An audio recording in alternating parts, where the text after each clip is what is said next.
Thanks to CWA for giving me an opportunity and to say a few words today, a few words of appreciation and respect to CWA for being on the front line, a frontline union that set a high standard, takes risks in behalf of working people, their families, and more importantly, for the future of this nation. Should be very proud.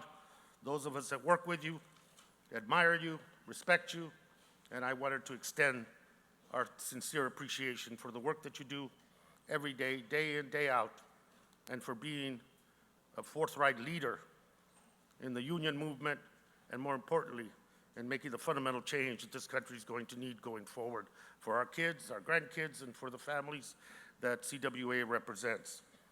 You know, if there's a backdrop to this discussion and to your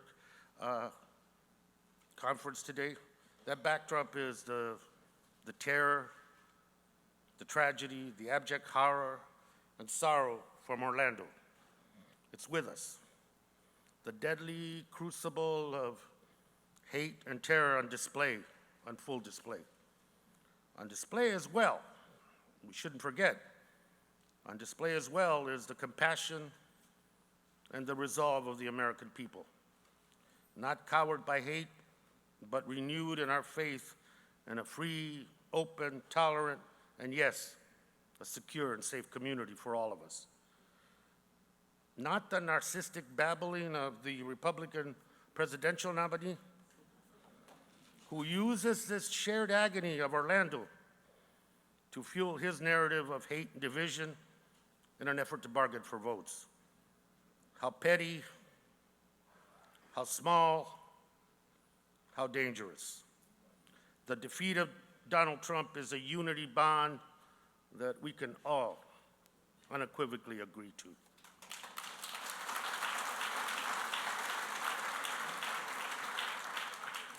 You know, I want to congratulate the Verizon workers for the risk and unity that they displayed over 45 days to bring a tentative agreement to their members, and it can only be described as progress and a win. Congratulations to you.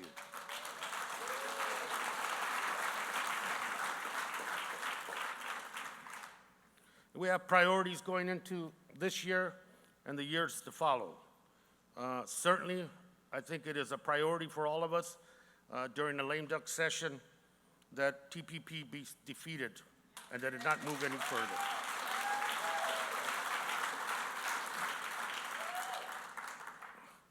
I remember when NAFTA passed and the promises of NAFTA. And those of us that opposed NAFTA were seen as anti-progress, anti-jobs, and look what happened. I remember one of the promises a congressman from Southern Arizona was on the floor, and I was watching it back home in Tucson, and that congressman talked about the reason we need to pass NAFTA is because this is going to solve the immigration problems for this nation forever. And where are we now? And in fact, NAFTA aggravated the flow of people. They became economic refugees as their particular industries, their agrarian life was finished. Where did they go? They came to look for something to sustain their families, and they came to the United States. TPP offers that same kind of dark promise. Displacement, more economic hardship, more people seeking to feed, clothe, and sustain their families. The fight continues for $15 minimum wage, paid sick and family leave, and those fights are all about fairness, not only in the workplace, but in the economy. You know, we just came, this Tuesday ends a very historic campaign by my friend Bernie Sanders. That primary season ends here in Washington, D.C. today. So I want to talk a little briefly about unity. I mean, the groundswell of populist and progressive support for the tenets that were part of this campaign, about living wages, about health care for all, about inclusion and not bigotry, about getting dirty money out of campaigns, a fair economy. Those tenets of economic, social, and environmental justice resonated across this country. And so we are not talking about defeat, my friends. It should be celebratory.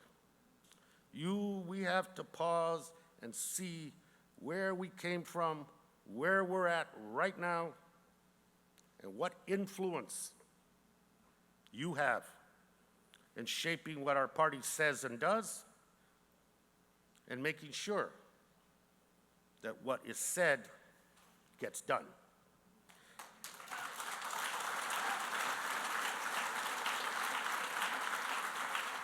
So I'm celebrating. I'm very, very proud of all the work, all the leaderships, and to celebrate a strength that moved the politics out of the mire of dark money, Wall Street control, and to a light that Americans responded to. Real change and putting everyday American folk at the front of the line in the decisions that our democracy makes. Put them at the front. That was, if you put it in a nutshell, that was the campaign, to change the equation, to redirect the attention, to redirect the resources, to empower people. And this nation will only get better if those tenets of investing in the American people, and investing in their education, and investing on job creation, and investing on dealing with environmental issues that could be very, very harmful to the American people, like climate change, of investing in our people. The greatest resource that was, I hope, discovered by every Democrat running for office this year, the greatest resource this country of ours has is its people. And if we don't pay attention to their needs, if we don't invest in their future, and we don't recognize the American people as the pillar of our democracy, we're missing an opportunity to fundamentally change this country, and not change it, how Trump always says that he's make America great again. America doesn't need to be made great again. No, it doesn't. America's great. Its people are great.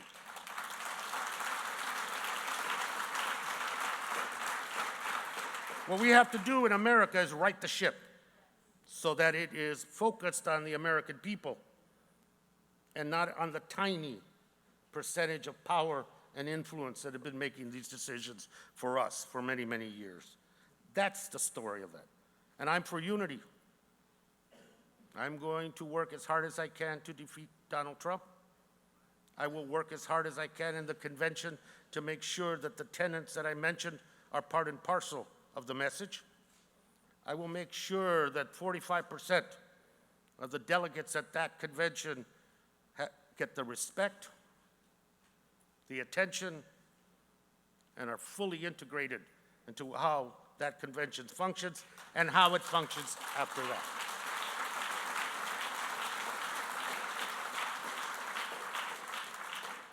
We don't need to be crossing swords.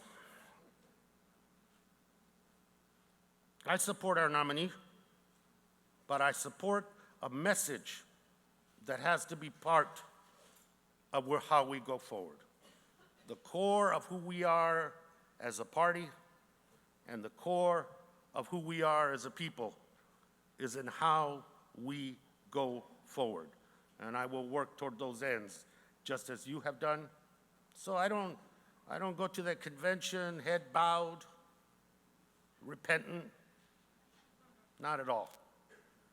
I go full of confidence and a sense that we are on the cusp of something big, fundamental, and good for the rest of this nation.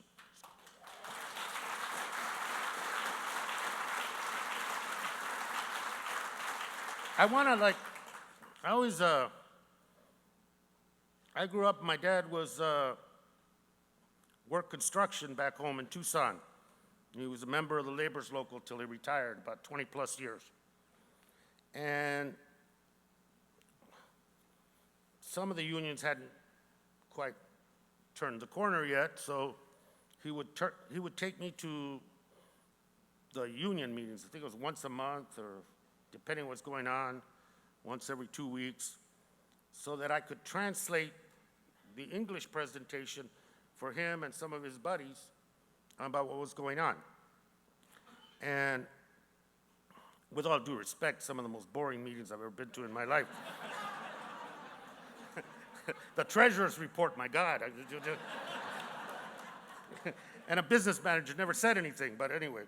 But I had to translate for my dad. And I tell this story. And so I'm 12 years old, you know, I want to be running in the streets, hanging out with the guys, doing something else in the neighborhood, except spending 3.5 hours at the union hall translating the meeting. And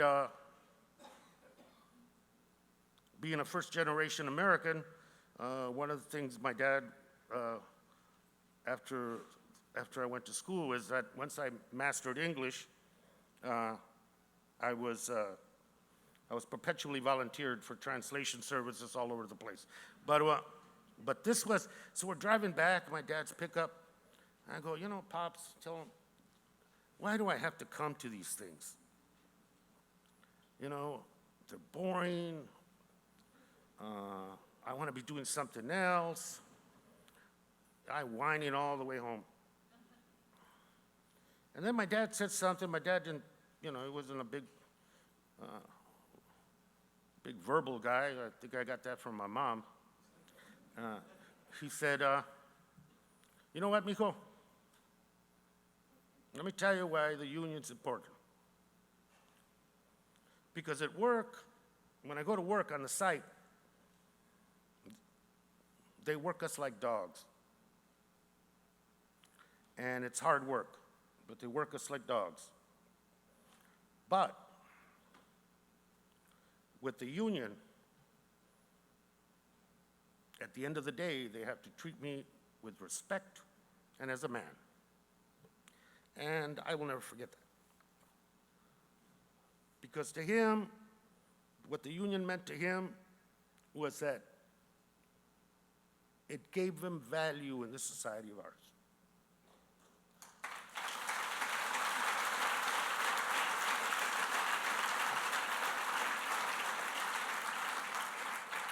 And it gave him unity. It gave him community. And so I grew up being Catholic, Democrat, and Union, and not necessarily in that order. And not necessarily in that order.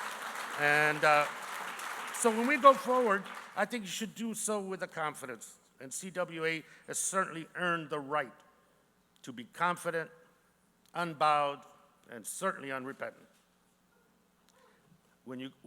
As we go forward, as political allies, as partners in what we need to do for our nation and for the people we represent, let's remember that this year, the clock got turned.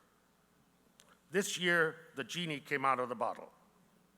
This year, the process of empowerment and the process of a real, true democracy was once again at the horizon. We have work to do. Let's do it, and thank you so much.